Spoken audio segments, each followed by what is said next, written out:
పుబ్బా నక్షత్రంలో పుట్టినటువంటి వారి పాద దోషములు.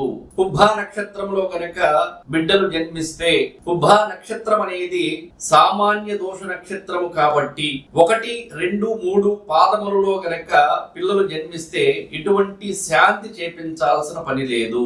పుబ్బా నక్షత్రం 4వ పాదములో కనుక బిడ్డ జన్మిస్తే తల్లికి గండం, తల్లికి దోషం కాబట్టి 4వ పాదములో పుట్టినప్పుడు మాత్రమే శాంతి చేపించాలి. 1, 2, 3 పాదములలో పుట్టినప్పుడు శాంతి చేపించాల్సిన పని లేదు.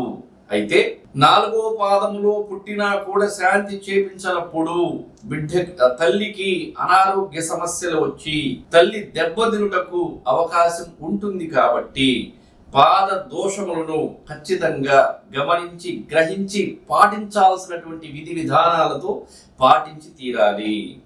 కాబట్టి పుబ్బా నక్షత్రములో 4వ పాదానికి ప్రాధాన్యతను మనము శాంతికి సంబంధించి ఇవ్వాలి.